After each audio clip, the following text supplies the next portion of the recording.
couldn't find a way back into the game, beaten again, 1 point from the last 9 available, and it was a real failure to create good quality chances. Let's show you this from last season. Arsenal ranked 3rd for open play chances per game. You can see that drop this season down to 10th. 9 teams in the Premier League are creating more open play chances per game than Arsenal, who are a real challenger for the title. Chances from set pieces last season was 17th. Now that number is 5th. The reliance on creating chances from set pieces, that is telling us, is going up massively. What about their style tweak as well? Percentage of long passes was 17th last season.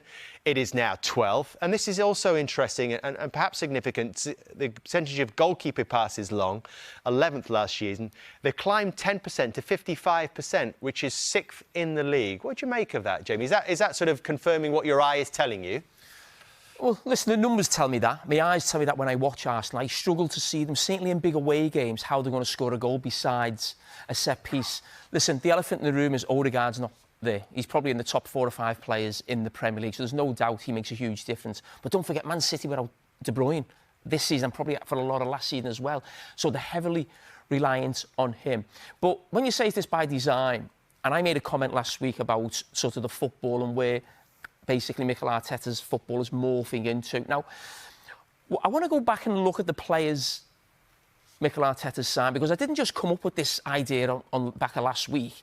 I've been thinking this for a few months. Now, I go here. I know Mikel Arteta came in before that, and there was players he signed from Chelsea, older players like David Luiz and Willian and that. But when he's sort of signing sort of young players, and this was the season when maybe Arsenal probably should have made the top 4 when they were fighting with Tottenham.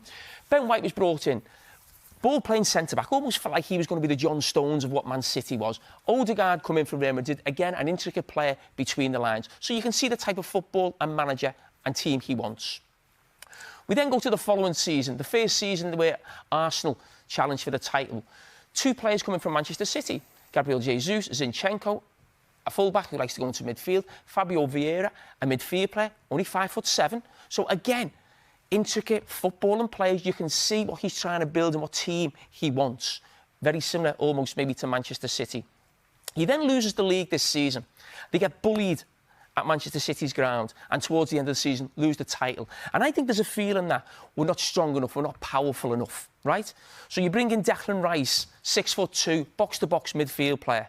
Kai Havertz, an attacking player, whether that's midfield or part of your front 3, but he's not a silky player. He's a physical player. He holds the ball up. He's good in the air. Timber, brilliant defender, but he's a solid defender first and foremost, not like a Zinchenko going into midfield. So when I talk about where this team is morphing to, I don't just look at a statement out to try and create headlines. And it's not a criticism.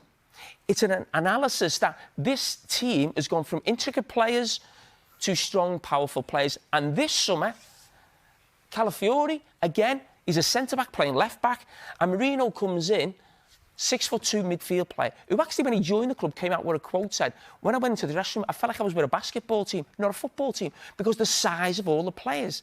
This is not a criticism. This is an analysis of where Mikel Arteta is trying to take this team and how he's trying to win the Premier League title. What you said, I think, which caught a lot of attention, not least of Arsenal fans, a couple of weeks ago, and you repeated it last Sunday, was that if you take Mikel Arteta, and Pep Guardiola was a big disciple of Pep Guardiola, but actually he's moving more towards Jose Mourinho. 100%. Which was quite a big call to say that. And I think some people would see that as criticism. Well, listen, Pep Guardiola and Jose Mourinho are the 2 most dominant and successful managers of the last, 15, 20 years. But they're at both ends of the spectrum in terms of style of football.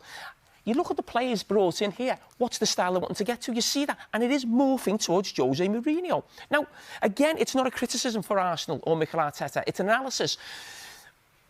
Because this is a guy who's won the Premier League 3 times. Arsenal haven't won the Premier League for 20 years. So it's just where he's taken them.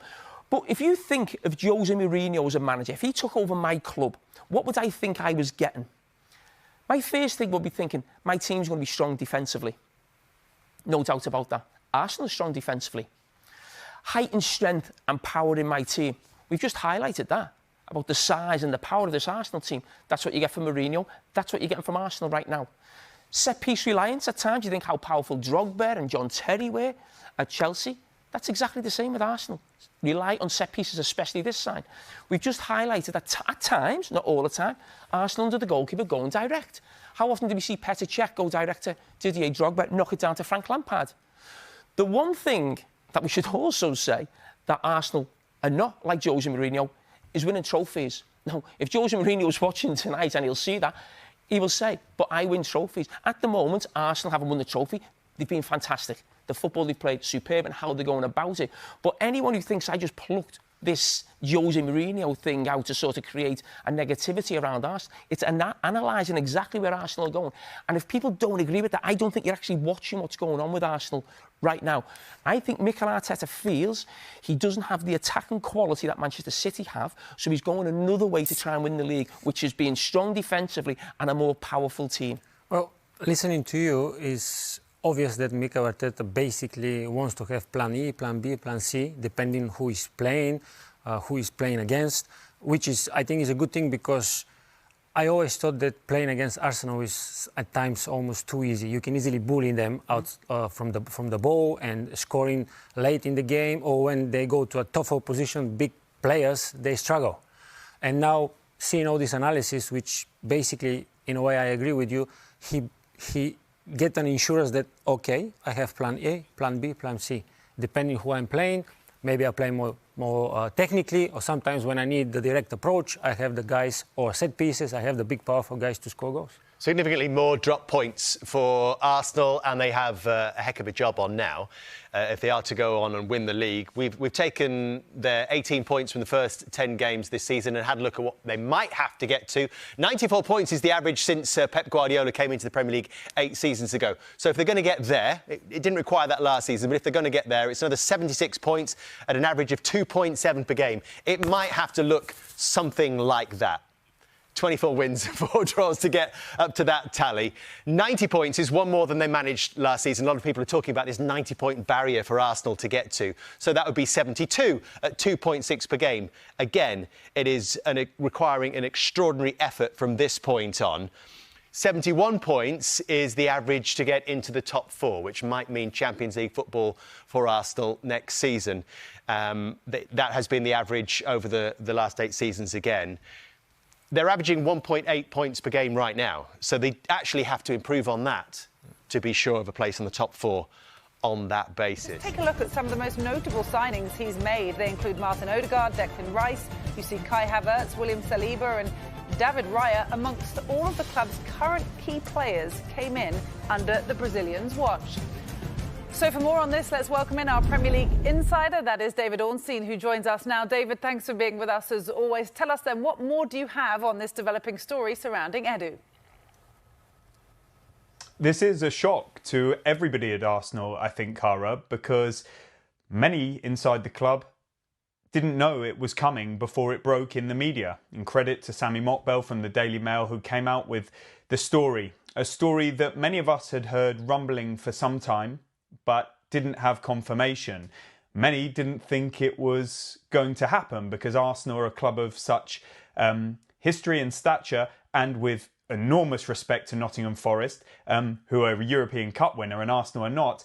They're not regarded at the same level as Arsenal. But the story was very different to this, because Nottingham Forest owner Evangelos Marinakis, who also has control of Olympiacos and Rio Ave in Portugal, has grand ambitions to build out a multi-club model. He has grown very close to Edu on a personal level. He regards his professional capabilities as sky high, and he wanted to bring him into the club.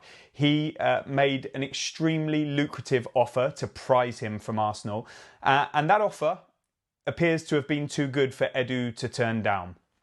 Not only on the finances, but perhaps also on the sporting side too. He may have had ambitions to work in a multi-club model, which Arsenal are not part of at the moment. And so I'm sure Arsenal would have made great efforts to keep hold of Edu, and they will be satisfied with the lengths that they went to. But if his mind had been made up, it seems there was no changing it.